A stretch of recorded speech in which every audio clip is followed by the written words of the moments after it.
Good morning. Thank you for joining me for another 5 good minutes. I'm Barry Bryson, and as you can tell, we are broadcasting from our satellite studios for the 5 Good Minutes segment this morning. We are continuing our study of the Gospel of Matthew.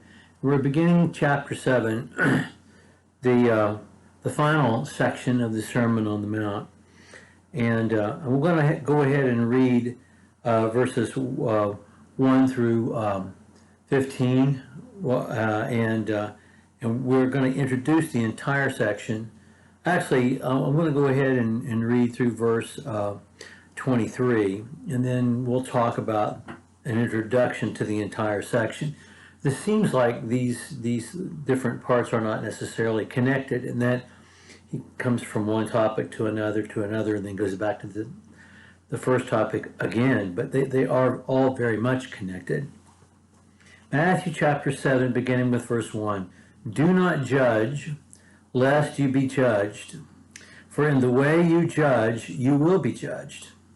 And by your standard of measure, it shall be measured to you again.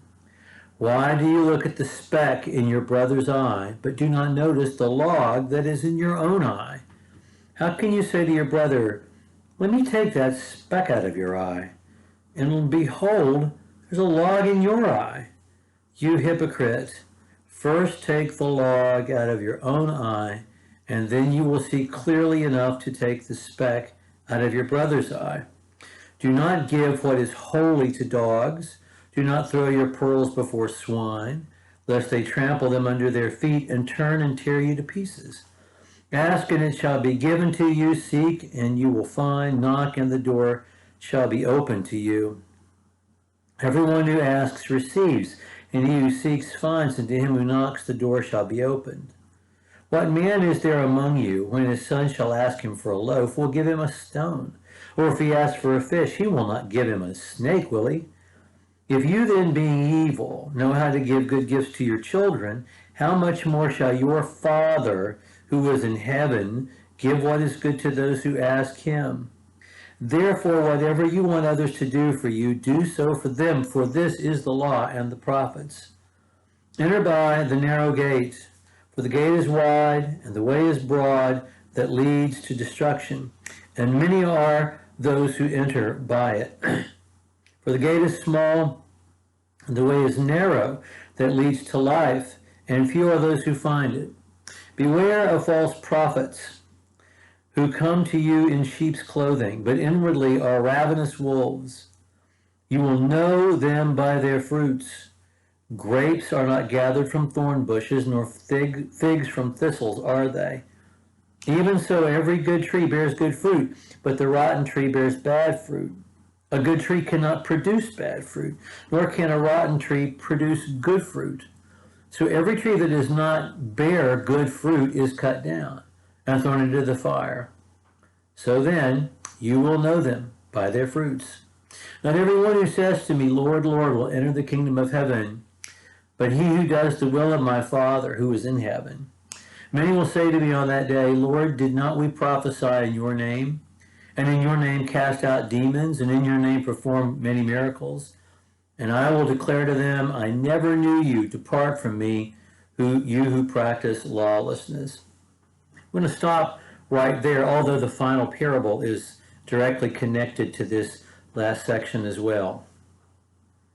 It seems like he's talking about judging, and then pearls before swine, and then asking, and then the golden rule, and then the narrow gate, the two ways, and then false prophets, and then judging again, and then, not just what you say, it's what you do.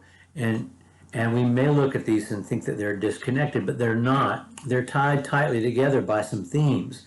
One of those themes is discernment. One of those themes is will. And one of those themes is sincerity or truth. And there really is a fourth theme too, which is judgment. Judgment from beginning to end. Do not judge lest you be judged. And then depart from me, I never knew you. Depart from me, you who practice lawlessness. And throughout there's judgment here. It's tied together by the notion of discernment by the notion of free will, by the notion we said of judgment, and by the notion of sincerity and honesty, the notion of free will.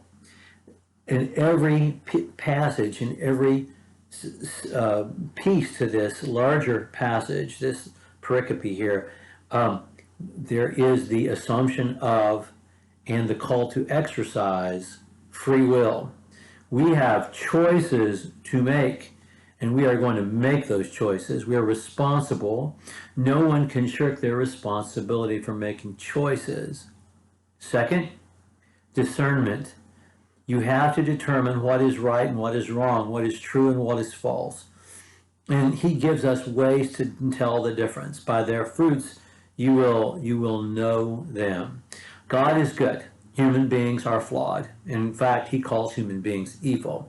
We are capable of good because God is good and because we come from God, but we live in a sinful world and we're sinful people. So we have to know them by their fruits. The honesty, sincerity. Do not apply standards to others that you're not prepared to keep yourself. It's like, helping somebody to get a speck out of your eye when you have a log sticking out of yours. And he calls us hypocrites if we do that. That word was a little different in the first century than the way we use it. It meant a poser, someone who was play acting. And that's what he's calling us. Someone who's false, someone who's just pretending. Throughout, what's the genuine article? By their fruits you shall know them. Did you really mean it when you said, Lord, many people are going to be posers and they say, we said these things, we did these things. And I'm going to say, depart from me, I never knew you, because they just talk a good game. They don't do it. And then there's judgment throughout. We are responsible for our choices, and we will receive the recompense for the choices that we make. So that ties this whole passage together. We'll look at the very first section next time. Thank you for joining me for another 5 good minutes with the Word.